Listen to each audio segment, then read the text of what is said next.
charge distribution at one point, and this photon sees a charge distribution at the second point. You integrate over all these points, and you multiply this with the distance, so it just comes out that this correction corresponds to the moment where you have the distance between the 2 points to the third power. So this is why it's often called the so-called third Zemack moment, and Zemack moment is just these moments of charge distribution. And the subscript 2 here means that it refers to two-photon exchange. Now you can do a Fourier transform. If you go to momentum space, you will get a one-dimensional integral over the momentum transfer here, and this will involve the electrical charge, the electrical form factor squared minus 1, which is the value at q squared 0, minus the radius term. So the two first terms in the expansion are subtracted, but you are sensitive then to the higher terms in this expansion, and this is weighted, heavily weighted here by 1 over q to the 4th. So this is infinite finite, so you can go to the limit q equals 0 when you do the expansion. But it just means that the very low q squared in this loop will dominate. Now, if you evaluate this, because people have measured this electrical form factor, so you get a number here. What is more interesting? What is the correction to the lamp shift? Typically, you get minus 26 microelectron volt, which is about, so we need 310 microelectron volt. It's around slightly less than 10%. Now, of course, this is a very rough estimate. And the question is, can we estimate these hadronic corrections due to this two-photon box diagram in a better way? Because we know in this blob, not only the nucleon can be here, but the whole excitation spectrum of the nucleon can enter. And can we do it model independently? That's the most important question. The answer is actually nearly yes. I will show you why. So the lower blob in this diagram involves both elastic states, which is when the proton stays intact, and inelastic states, when you have like a delta or other excited states here. And this information, because one has a forward process, is contained in forward double virtual content scattering. Now, what do we know about forward double virtual content scattering? If we have an unpolarized system, which means you average over the polarizations of the proton, this is actually what is relevant for the lamp shift. This is described by an integral over all space, so Fourier integral, of a matrix element of a two-current correlator. So you have one current in one space-time point, and a second current, electromagnetic current, in a different space-time point. And so one can, as you know from deep inelastic scattering, this tensor is a second-order tensor just by Lorentz structure. There's a g mu term, and there's a term proportional to p mu times p nu, and then these correction terms are just there to restore or to ensure the gauge invariance. And so there are only two structures possible for the unpolarized case, and they're multiplied with two amplitudes, scalar amplitudes, which are labeled here T1 and T2. And they are functions of two scalar variables, which is the q squared, so the virtuality of this photon, and mu, which is the energy of this photon, if you want, in the lab frame, or if you want to write it in a Lorentz invariant way, it's the dot product of p with q divided by the mass of the photon. So p dot q divided by m. Now, what do we know about these functions? So we know their imaginary parts. So the imaginary parts of this box is obtained by cutting this in the middle.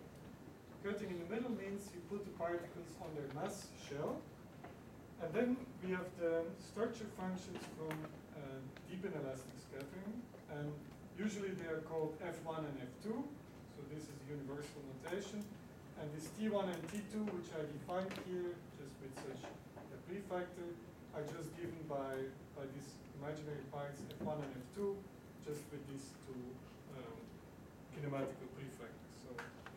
So the hadron structure information is needed.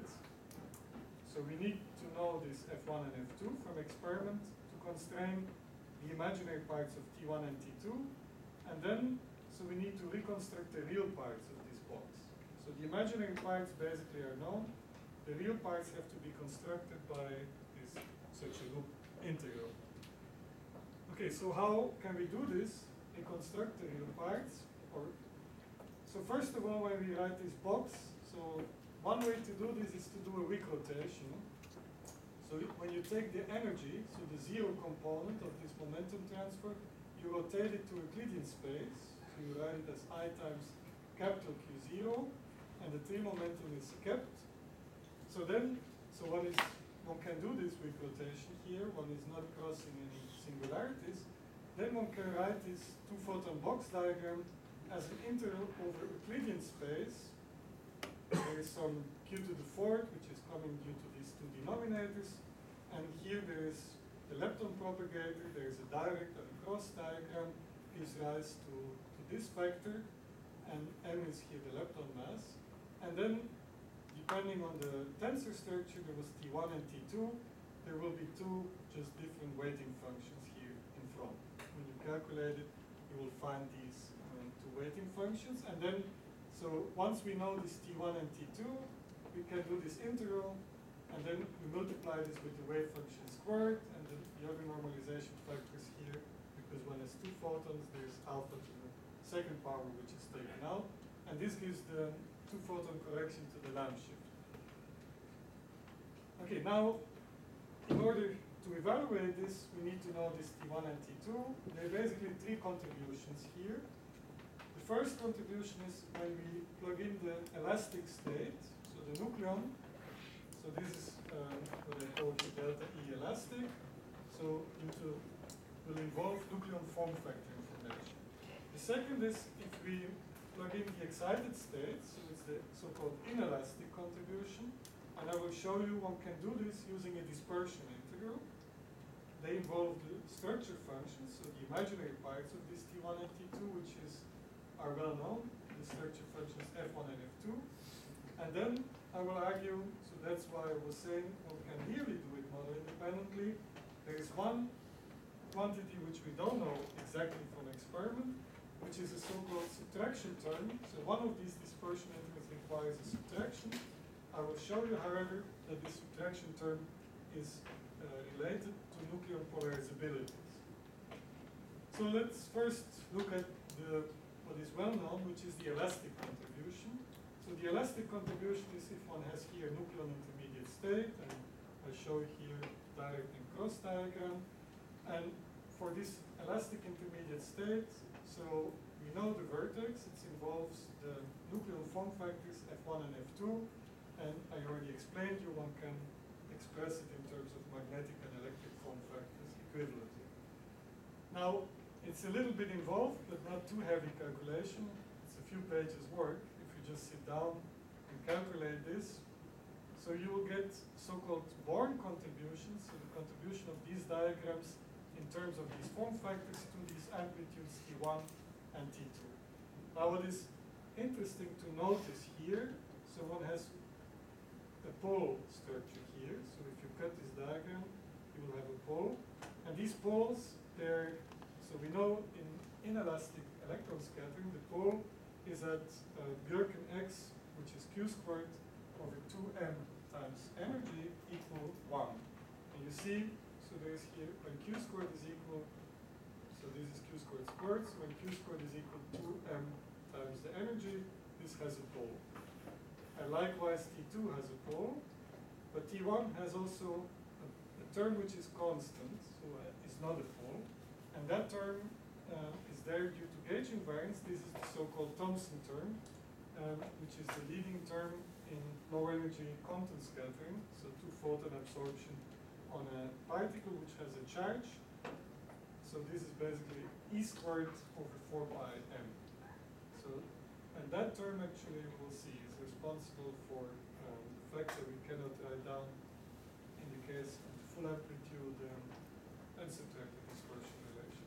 Now if we plug in this T1 and T2 in the previous formula, one can do, it was a 4-dimensional integral over in Euclidean space. If you go to hyperspherical coordinates, you can do relatively easily 3 of these integrals, and you get a one-dimensional integral over the virtuality from 0 to infinity, and then so you get basically the form factors gm squared and ge squared, and their weighting functions here, which I labeled gamma 1 and gamma 2. The detail doesn't matter, they're just functions of q squared.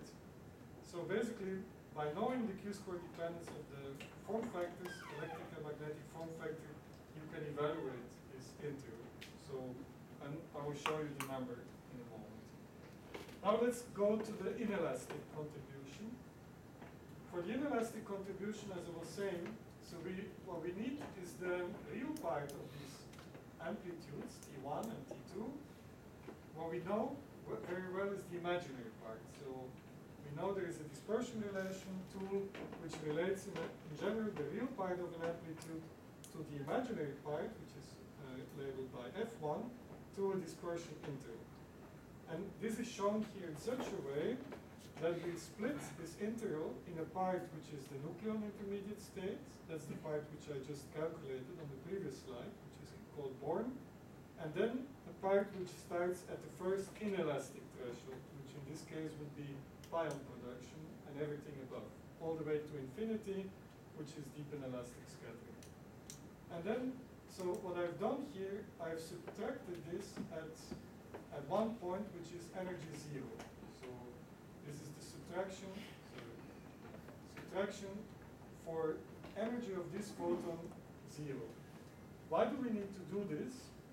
If you look at this integral, so the structure function, so there is some Regge theory which tells you at large energy this is proportional to energy to the power 1.08. So you can see this, F1 is related to energy times absorption, photoabsorption cross-section, and we know from experiment that the photoabsorption cross-section is constant or nearly constant in logarithmic modulation at large energy. So for large energies, this goes like u to the power 1. So if we wouldn't do a subtraction here, so this F1 would go like u to the power 1, and so this would go here, it goes F1 divided by nu, goes to the power u to the power 0.08. If you wouldn't do a subtraction, there would be 2 powers less here in the denominator, and this would diverge. So we need to do a subtraction, and then we see, so this is a convergent integral. So the price we pay is we have this unknown constant at a fixed value of q squared at energy 0.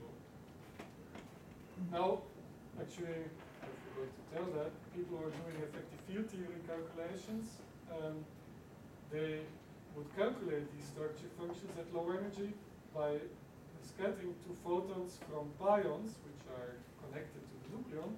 So this subtraction term actually corresponds to a 2-pion state which has scalar quantum numbers. So people often refer to the sigma meson. It's actually a scalar coupling to the nucleon. In this channel, this corresponds to this subtraction constant. So the new threshold is a parameter in your calculation? No, this is new threshold is the pion threshold. Oh. It's just the first inelastic threshold, where you know the structure function. So this integral is exactly calculable, this is exactly calculable, and this here is unknown. I will come back to what we know about it. Now one can do the same for T2. We are more lucky here because one can do an unsubtracted dispersion relation. If you look at the behavior of the F2 structure function, this integral converges. So one can do this integral exactly, and the Born term is also known. So in this case, one can do it exactly. And just again, this is only meant to tell you that if we know these contributions, we can calculate the shift to the energy from the subtraction term, which is from that term. It's a one-dimensional integral over q squared with a weighting function. And from the inelastic term, which is this integral and that integral, if you combine it, they have 2 weighting functions, which are labeled here by this gamma tildes. All of them are just kinematic quantities. Only the quantities in red involve hadron structure information. So this one we know exactly. I will show you the evaluation. This one is still unknown. So what do we know about it? Excuse me. Yeah. Just back to the previous slide. Sorry. So for the integration over F1, I thought the integral is finite. Which integral? If you don't do a subtraction. You mean? If you take the asymptotic Yes, integral. this integral is finite Yeah. because we already have done a subtraction. If you wouldn't do a subtraction, instead of nu here, you would have nu here in the numerator if you wouldn't do the subtraction. Okay. So by doing a subtraction, you improve it by 2 powers. And then it's already done in order for this, of course, to work. But if you would do it unsubtracted, it would diverge. That's the point. Now, let's see. So what we know about the subtraction term. If we do an expansion of content scattering, so this is basically this process here. Just for the moment, just look at the lower side. So we have scattering of low energy photons on a target, in this case a proton target. So one can make an effective field theory expansion at low energies of this forward double virtual content scattering. And typically the effective Hamiltonian, if one writes it in terms of electric and magnetic fields, is given like it's in classical electrodynamics. So one has terms proportion to E squared, which is proportion to an electrical polarizability, and terms proportion to B squared, a magnetic polarizability. So basically, an applied electric field will polarize the charge distribution of a proton, and an applied magnetic field will orient the spins. And this is expressed by these constants, which are well known in electrodynamics, which are electric magnetic polarizabilities. Now, for a proton, one can measure those things. I will not go in those details, but this is here a plot from the most recent particle data group, 2013 values of electric and magnetic polarizabilities. So let me just mention that there's been quite some activity in the last few years and these analyses are being done in low energy effective field theory of QCD, which is chiral perturbation theory, both in so-called heavy baryon and in covariant baryon KPT. This is shown by the green and by this blue analysis. And basically they are in relatively good agreement. And the previous value actually of experiment was, or the previous analysis, were based on a more model-dependent analysis based on dispersion relations. They have shifted now, and the new values for these electric and magnetic polarizabilities, they're typically like 11 for the electric in units 10 to the minus 4 Fermi cubed. And for the magnetic, 2.5 10 to the minus 4 Fermi cubed. Now, people who have never seen these numbers might ask, okay, is this big or small? So what do you think? If you have a hydrogen atom, what is typical polarizability in terms of the size of the system? So it tells you how polarizable a system is. Now, in a hydrogen atom, the electron basically can move all across the volume. So polarizability is proportional to the volume of an atom. In nucleon, the volume, okay, the size is a Fermi, so you would expect Fermi to the third power, typically as a. So what we have is 10 to the minus 3. So 11, 10 to the minus 4, 10 to the minus 3 times the volume. So it's very small, actually. So it means that the quarks, which are the charges who are moving, are very stiff, so to say. So small number means that you have a very stiff system. So these numbers are, although they're quite well accurately measured, they're quite small. So nucleon is not very polarizable system. Now, if we now look at this T1 non-Born terms, so if we take away the Born part, which is well known, at zero energy, at finite Q squared, we can make an expansion in Q squared, Taylor expansion. around q squared 0. And the leading term in this expansion involves this magnetic polarizability. So that's why I'm telling you this. And then there is a term with the next term, q to the 4. And for T2, if you would do a similar expansion, the leading term is proportional to the sum of electric and magnetic polarizabilities. So knowing these polarizabilities tells you the leading term in q squared in such expansion. So this helps us one step further. Of course, it doesn't help us completely because we need to do an integral over q squared of these quantities. But the integral over q squared is heavily weighted at low q squared. So this is by far the most important term. But these terms, of course, we need to quantify. And actually, they have been quantified in the last few years. They are also calculable in chiral perturbation theory. And just to give you an idea quantitatively, which region in q squared is really important in these lamp shift experiments. What is shown here is these weighting functions in this lamp shift as function of q in GeV. And the curve which you hardly see is the electron, so here on that scale. So for electrons, when you do these corrections for electrons, basically you see on the scale here, which is in GeV, you hardly see it. So it's like everything is way below 0.1 GeV, so which is 0.01 GeV squared. Now for the muon you go, because the mass of the muon, reduced mass, is much larger, so you are sensitive to larger q squared, typically up to about 1 GeV squared, and that's why I was saying we know it relatively well, but not quite, because these chiral effective field theories, calculating these higher order terms, you wouldn't trust them when you go to scales like 1 GeV squared, because they're already above the scale typically for these effective field theories. So how to constrain behavior for q squared larger than 1 GeV squared? And some people have argued maybe there's some anomalously large contributions there which could explain it. But let me show you the summary of all these corrections which have been made. 10 minutes? 10 minutes. So this is here a summary plot of recent calculations for this inelastic two-photon exchange on the 2s level in ionic hydrogen. And there are 3 or 4 actually dispersive calculations. And there are 2 heavy baryon calculations, 1 heavy baryon with dispersive calculation, and 1 covariant baryon CalPT calculation. All of this is in microelectron volt.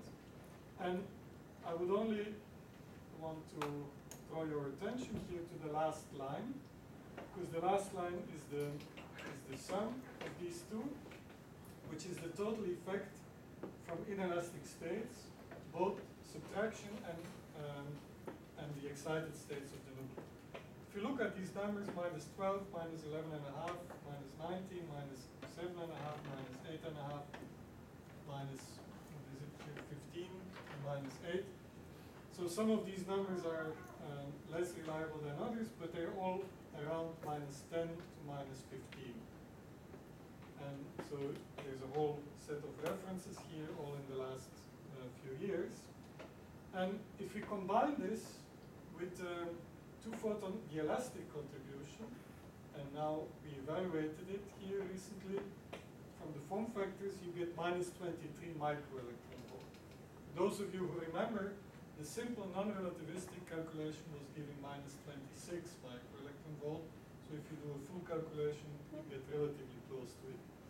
And if you take for the inelastic two-photon contribution, everything which I've shown you before, a dispersive calculation combined with the chiral perturbation theory calculation for the q to the 4th term for the 1 subtraction term, you get, this is the upshot here, the total hadronic correction on the lamp shift, one can quote with an error now, 33 plus or minus 2 microelectron volt.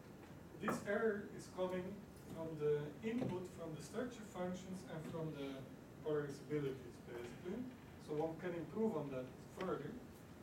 But the quantity here, 33, has to be compared with 310. So the dominant... For the elastic contributions, you have to put the intermediate neutral on share, right? For the elastic. suddenly you Okay, let me come back to that. I skipped that point, but there's no uncertainty. So, but I should explain why there's no uncertainty. So, if you do this calculation so this calculation is still exact. Now, if you do this calculation for the elastic state, you can also do it as a dispersion interval. The dispersion interval means you put the intermediate state exactly on shell, which means that you only need on-shell form factors. Now, it is important, where it comes in is here. So when I talked about the Born term, there is two contributions to this T1. There is a so-called pole piece and a non-pole piece. And this pole piece is what you would just put when you put it on shell. Now this non-pole piece is a constant, so you could shift it into the dispersion interval. And the reason why it is not put into the dispersion interval but separated here is because when you define polarizabilities, one defines it for you have to make it a reference, so you define it for the non-Born part. You take that piece out. In principle, you could say you only take the pole piece, and then you would insert it into this magnetic polarizability. So there is actually, it's the radius term, the Dirac radius term, which will give you a correction. So in the end, it's only a matter of definition how you define the magnetic or electric polarizability. So if you define, because people historically use this definition with respect to a known Born term, you have to respect the same. But there is no ambiguity from off-shell effects. So now let's make a summary of all the corrections we have seen up to now. And this is here in size of the correction, this logarithmic plot in millielectron volts. So we know the whole effect is something like 210. This was 205 millielectron volts. This was the one loop electron vacuum polarization. The proton size was this 3.7 millielectron volts, something here. And these two loop vacuum polarizations was something like 1 millielectron volt. And the discrepancy was 0.3 millielectron volt, or 310 microelectron volt. This two-photon exchange correction is the leading, it's still the largest theoretical uncertainty, it's the leading hadronic correction, but it's a factor 10 smaller, roughly. It's this 33, so microelectron volt. So all the blue things are very well known, so the only thing which has some uncertainty here is this two-photon correction, but one would have to boost it by a factor 10 in order to make this work. Okay, I have 4 more minutes, I see, so I will just show you this one slide. So I've shown you this decision tree, right? So if we understand all the corrections, so the outcome is maybe we're sensitive to new physics, and it's maybe a good point to finish here before I will pick it up the next time. So what has been conjectured, and there are quite some papers on that, is maybe there are new muonic, so-called muonic forces. So maybe the muon is not just a heavy electron, but it has different couplings. So you could have new particles which couple to muons at some level of precision, which don't couple with the same strength to electrons. Now this is, one can of course conjecture such so-called lepton universality violating models, but there is a very big constraint on them. Because this muon can hook back, this particle can hook back on the muon, and this is the muon anomalous magnetic moment. So when it's a vertex correction to the muon, so the same particle can couple here. And if you look, I will explain that to you in the third lecture, we also see a discrepancy for the muon anomalous magnetic moment, which is typically like